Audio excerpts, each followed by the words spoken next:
በከተሞች ፈጣን እድገትና በህንፃዎች መበራከት መሃል የከተማ ግብርና ተመራጭ መፍትሄ እየሆነ መጥቷል። ለዚህም ማሳያ የሚሆነው በኮልፌ ቀራኒዮ ክፍለ ከተማ ወረዳ 8 የሚገኘው የከተማ ግብርና ማሳያ ነው።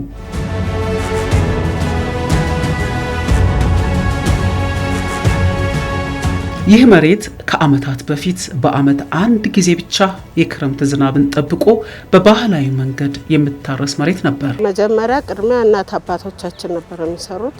ከዛ ደግሞ የኔ እናትን ሲሞቱ ከሳቸው ላይ እኔ ተቀበልኩ እና በእድሜም አሁን እስከ ዛሬም የሚሰሩ እናቶች አሉ። ከመጀመሪያ ዛሬ አልመጡም እንጂ እና እነሱ እየሰሩ ነው። እኔ ደግሞ ከእናቴ ተቀብዬ ነው እስከ ዛሬ የምሰራው። ሁለገብ ስራ ይሰሩ ነበር። ክረምት ላይ አዝርት ያመርቱ ነበር፣ በጋ ላይ ደግሞ አትክልት ያመርቱ ነበር። በዚህ አይነት ሁኔታ እኛን አሳደጉ፣ እኛን አስተማሩ። እነሱን ሲያልፉ ደግሞ እኛ ተቀበል።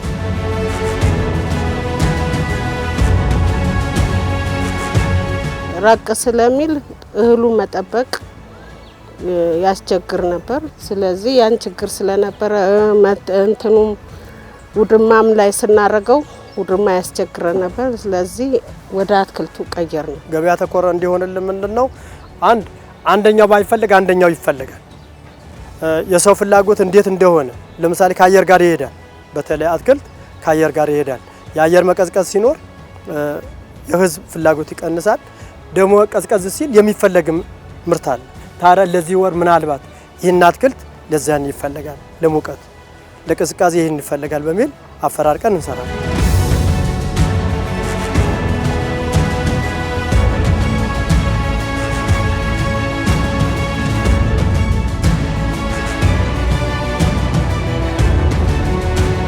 ከዚህ በፊት በዓመት አንድ ጊዜ ብቻ ዝናብን ጠብቀው በጥቂቱ የምታረስ የነበረው ይህ መሬት አሁን ግን ተፈጥሯዊ ለምነቱን ጠብቆ ዓመቱን በሙሉ ትኩስ ምርት የሚመረትበት የአትክልት ማዕከል ሆነዋል። ቆስታ፣ ሰላጣ፣ ሰረሪ፣ ባይዳኖስ፣ ባሮ፣ አቮካዶ፣ ሁሉም በቆሎ፣ ኮባ ሁሉንም ነገር እናመርታለን። አሁን ብዙም ቆስጣ አዝርት አንጠቀምም። የምንጠቀመው ቆስታ፣ ሰላጣ፣ ጎመን ያልተመረተበት አንድም የለም። ባዶ መሬት አንድም እያንዳንዱ አሁን ቆስታ ደግሞ ብታይ ውስጡ ላይ ምርት ነው ያለ፣ አትክልት ነው ያለ፣ ችግኝ ነው። ባዶ ቦታ ላይ ተዘርቶ ነው ያለ እንጂ ክፍት ቦታ የለም።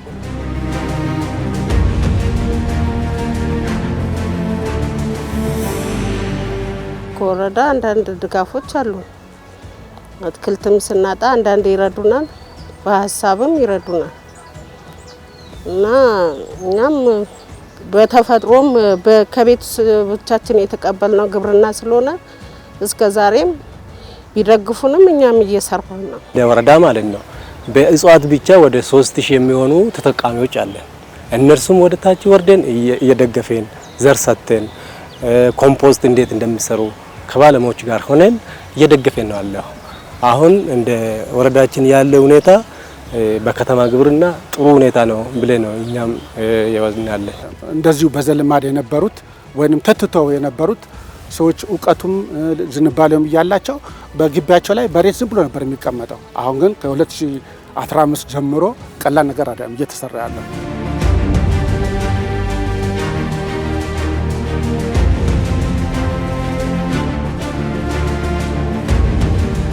ይሄ ባይዳኖስ ዘር ይባላል።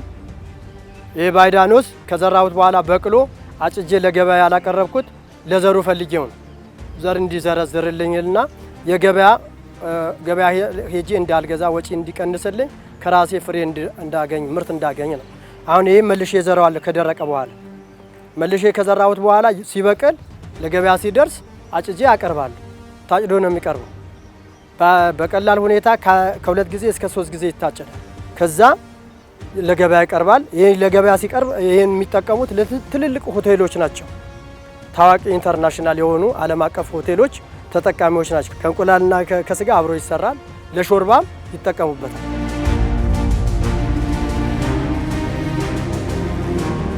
ኮልፌ ላይ እንደዚህ ሰፋፊ ማሳ ያላቸው ወደ 2-3 ወረዳ 10 እንደዚህ ያለው ወረዳ 8 እንደዚህ ሰፊ ማሳ አለው። በአጠቃላይ በመስኖ ላይ የሚያለሙት ተጠቃሚዎች ከማህበር ጋር ወደ 114 ነው። አርሶ አደሮች ደግሞ በመኸር ጊዜ የሚያለሙት ደግሞ ወደ 160 አርሶ አደሮች አሉ። እነዚህ ማዳበሪያንም ምርጥ ዘርም እየተጠቀሙ ያው እኛም ድጋፍ እናደርግላቸዋለን በመስመር እንዲዘሩ ዘራቸውን በአግባቡ እንዲጠቀሙ ወቅቱን ጠብቀው እንዲዘሩና በድግግሞሽ የእርሻ ማሳቸውን በደንብ አድርገው እንዲያለሙ እንዲያደርጉ ድጋፍ ከወረዳ ካሉ ባለሙያዎች ጋር ማዕከል ላይ ከሚገኙት ባለሙያዎች ጋር ሆነን ሰፋ ያለ ትምህርት ይሰጣቸዋል።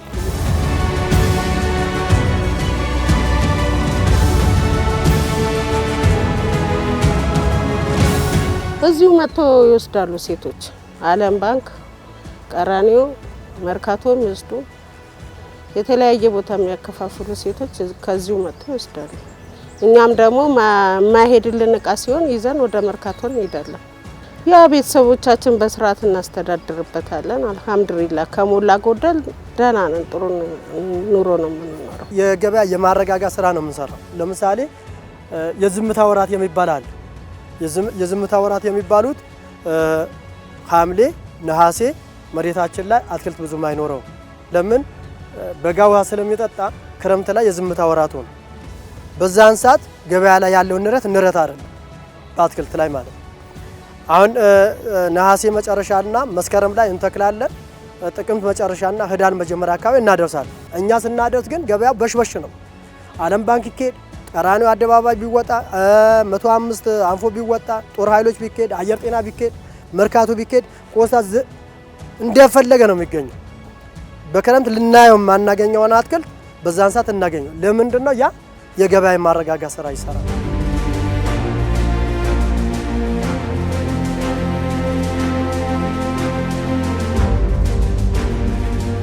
ይህ 1.3 ሄክታር መሬት ለ10 አርሶ አደሮች የስራ እድልና የገቢ ምንጭም ሆኗል። ሁሉንም የማንጠቀመው ነገር ምንም የለም። ኮባ በምንፈልግ ሰዓት ከጓሮ ነው። ቆስታም ስንፈልግ ጎመንም ስንፈልግ ቀንጥሰን እንጠቀማለን። ከራሳችን የተረፈው ደግሞ ለተለያየ ነገር ደግሞ ስንፈልግ እንሸጣለን። ቀንጥሰን ፍሬሽ ነው የምንበላው። አሁን እኔ ቆስታ ስፈልግ ወዲያው ነው ቀንጥሼ ወስጄ አጥቤ የምጠቀመው። ሰላጣም ስፈልግ እንደዛው ነው። የተለያዩ ሰረሪ አሁን ህመም አለ እንደዚህ ያለ ሲባል አስፈላጊ የሆነው ባይዳኖስ፣ ሰረሪ፣ ድንብላል ለደም ለተለያየ ለደም ግፊቶች፣ ለስኳር ተከላካይ ነው ስለሚባል እነሱ ነገሮች እንጠቀማለን። ሁሉ ቅጠላቅጠል አለን። በኩንታል ደረጃ ባላቀው ብዙ ነው ያመረትኩት። ብዙ ተጠቀምበታለሁ። ልጆችን አስተምራለሁ፣ ቤተሰቦችን አስተዳድራለሁ፣ ግብር ከፍልበታለሁ፣ ማህበራዊ ኑሮ እሳተፍበታለሁ። አሁን ለምሳሌ ሰው አትክልት አማረኝ ብሎ ይመጣል። እኛ ግን የአትክልት አምሮት የለንም። ለምን? ከዚህ ስለምናገኝ ቀጥፈን ከዚህ ስለምናስገባ ሰላጣ፣ ቆስታ፣ ጎመን፣ ድንች አንገዛ። አሁን ለምሳሌ ቆጮ አሁን እኛ አንገዛ። በገበያ ላይ ብታዩ በኪሎ ነው የሚሸጠው። እኛ ግን ቆጮ ያው ዳርዳር ያሉ እንሰቶች ፍቀን ለራሳችን እንጠቀማለን፣ ለቤተሰባችን። ለገበያ ተርፎን ባንሸጥም ራሳችን አንገዛ። ይህን ወጪ ይቀንስልናል። ሌላው ደግሞ ጎመን፣ ሰላጣ፣ ድንች የመሳሰሉ አትክልቶች ገጠመን ከሆነ ነው እንጂ እንደዚህ የአየር መዛባት ከገጠመ ነው እንጂ ለመግዛት ገበያ አንሄድም። ከራሳችን ተርፎ ነው የምንሸጠው። እኛ የምንገዛው ብቻ ጤፍ የሆነ ነገር ስንዴ ነው የምንገዛው። ሌላ ነገር የምንገዛው ነገር የለም። ሌላው ከራሳችን ነው። ለምሳሌ ባሮ ሽንኩርት ለሽንኩርት ፋንታ እንጠቀማለን። ድንብላል ለቅመማ ቅመም እንጠቀማለን። እየተጠቀምን እንሸጣለን።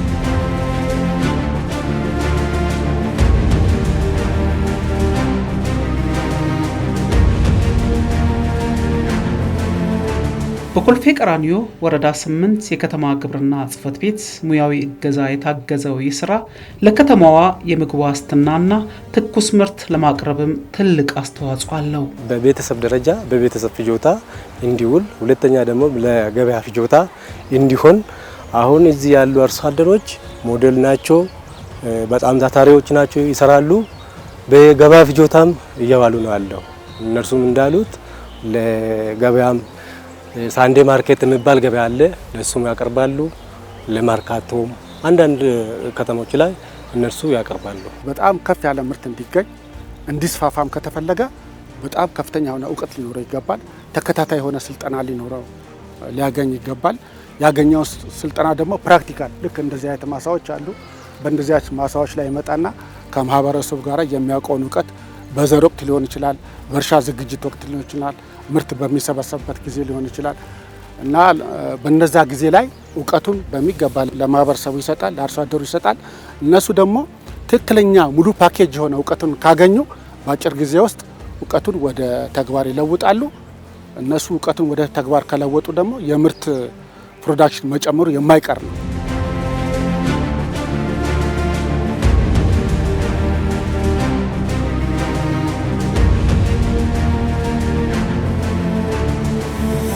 እቺ ጎመን እኔ አሁን አይደል የዘራዋት፣ አምና ነበር የተዘራችው። ዘንድሮ አልዘራሁም። ዘንድሮ የዘራውኝ ባዶ ተከልኩ፣ ድንብል አልዘራው። ይሄኛው ግን አልዘራሁትም። አምና የዘራሁትን ጎመን መሬት ያስቀረችው ነች። በራሷ በተፈጥሮ ጎመን ዘር የማስቀረት ባህሪ ስላላት የራሷ ያበቀለችው ነው። እዚህ ጋር ደግሞ ሰረሪ የሚባል ቅመም አለ። የዚሁ ተመሳሳይ የሆነ የሌላ ነገር የሚውል ሰረሪ አለ። በአማርኛኛ ሰረሪ ብለን ነው የምንጠቀመው። ጥቅሙ ደግሞ ይሄም ማጣፈጫ ነው። አሁን ይሄ ጠረኑ ባይዳኖስም ሆነ ይሄ ሰረሪ ድንብላልም ጠረናቸው እሳት ሲነካቸው ወይም ሙቅ ውሃ ሲነካቸው ጠረናቸው ይቀየራል። ሌላ የተፈጥሮ ባህሪ ነው። የራሳቸው ሌላ ጣዕም ያመጣሉ። ያ የሲጎ ማጣፈጫ፣ ይሄኛው ደግሞ የሾርባ ማጣፈጫ ነው። ይሄ ሰረሪ የሚባል አሁን ይሄም እዚሁ ያዘረዝረዋለሁ። ሌላ የዘረዘረ እዛ ጋር ያው ታስሮ የምታዩት የዚህ ዘር ነው። ያ አሁን ለዘር ነው ያስቀረቡት። እሱም አሁን ሲደርቅ አሽቼ እዚሁ ነው የምዘራው። ገበያ ሄጄ አልገዛም፣ ወጪ ይቀንስልኛል ማለት ነው። ያው ባይዳኖስም ሰረሪም በብዛት ነው ያለው ማሳ ላይ ለዘር ነው ያስቀረዋቸው። አሁን የአበባው ታስረው አበባ ያወጡት የምታዩ ተበላሽተው አይደል፣ ለዘር ተለቀው ነው። ቢሸጡ ቢቆረጡ ለገበያ የሚውሉ ነበር። ዘሩን ፈልጊያቸው ነው።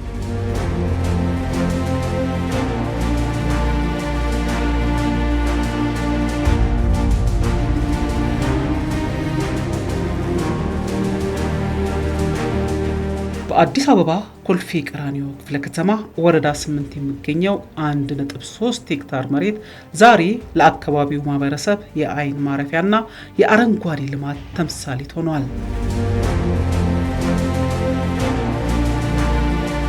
አሁን ይሄ 3 ወር አካባቢ ነው ከተከል ነው። ከ2 ወር እስከ 3 ወር ቢሆነው ያኛው 1 ወር አካባቢ ነው ያ ታዳጊ። አሁን ይሄኛው ደግሞ ወደ 3 ሳምንት እንደዛ አካባቢ ይሄኛው በቆሎ ማለት ይሄ ታዳጊ ይሄ ደርሷል። ትንሽ ነው ቀረው። አሁን ግን በደንብ አላኮረተም፣ ይቀረዋል ትንሽ አንድ 15 ቀን ገፋ አለዛ ከቆየ 1 ወር ቢቆይ ነው። ከዛ በላይ አይቆይም፣ ለምግብ ነው የሚውለው። አሁን እኛ እሸት ሲያምረን በቆሎ አንገዛም፣ ከጓራችን ነው የምንቀጥፈው። አምሮት አይኖረንም ማለት ነው። የበቆሎ አምሮት አይኖረንም። በየጊዜው እንተክላለን። በጋም ውሃ ስለሚኖረን በበጋም እንተክላለን። አሁን ይሄ በበጋ በውሃ የበቀለ ነው። በውሃ የበቀለ ነው። ይሄ የክረምት አይደለም። አሁን እነዚህ የምታዩዋቸው ሁሉ ምርቶች የበጋ ምርቶች ናቸው። የክረምት ምርቶች አይደሉም። በቆሎ ይህን ይመስላል። ለወደፊትም አሁን በብዛት ነው የምንጠቀመው። መሀል ላይ ለሌላ አትክልት ተጽዕኖ እንዳያረግብን ለአትክልቶች ጥላ ጥሎ የአትክልት እንዳይሞትብን እንዳይደክም በዳር ዳር እየተጠቀምን ያለ ለዚህ ነው።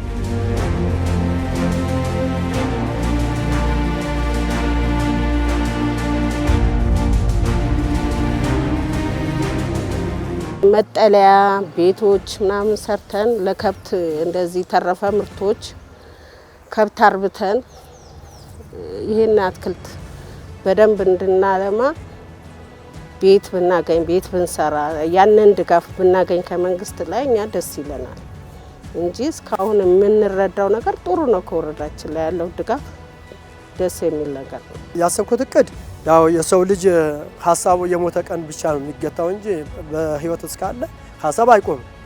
እኛ አሁን እንደኔ ቤት ቢፈቀድልኝ ከብት እርባታ፣ በግ እርባታ፣ ዶሮ እርባታ ቢፈቀድልኝ አሁን እነዚህ አትክልቶች የምታዩዋቸው እኛ ኮምፖስት ሰተን ነው ፍግ ሰተን ከብቶች ካላቸው ሰዎች ሰራተኛ ፈልገን መኪና ፈልገን ፍጓ አንገዛው፣ ግን የሰራተኛና የመኪና ወጪ ከፍ ያለ ነገር ነው። በባጀታችን ላይ ወጪ ስለሚጨምርብን ያን ነገር ይቀረፍልን ነበር። ለመሬቱም ደግሞ ከነ ፈሳሹ ትኩሱን አውጥተን እንሰጠው ነበር። ሳይደርቅ ከዛ አውጥተን እንሰጠው ነበር። መሬቱ የበለጠ ምርት ይሰጠን ነበር ብለን እንገምታለን። ይሄ ገምታለሁ። ይሄን ቅድ አለኝ።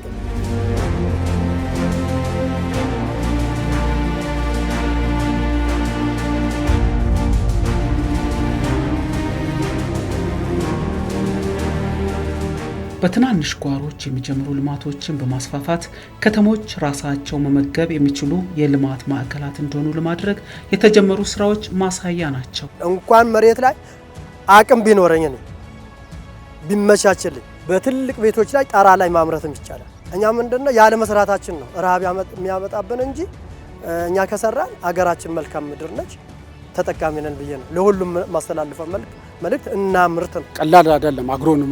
አግሮ ኢኮሎጂው እስከ 17 አግሮ ኢኮሎጂ ያላት ሀገር ናት ኢትዮጵያ።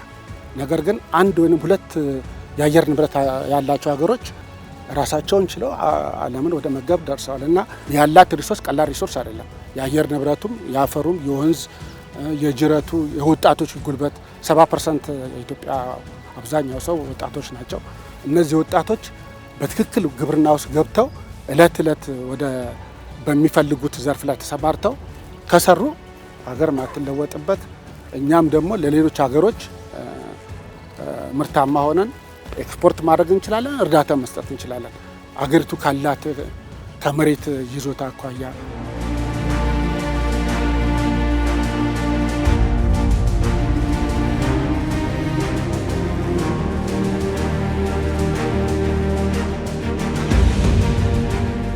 በኮልፌ ቀራኒዮ ወረዳ 8 የሚገኘው የመሬት ፍላጎት እውቀትና ትጋት ሲቀናጁ የከተማን ህይወትና ውበት እንዴት በአጭር ጊዜ መቀየር እንደሚቻል ትልቅ ማሳያ ናቸው።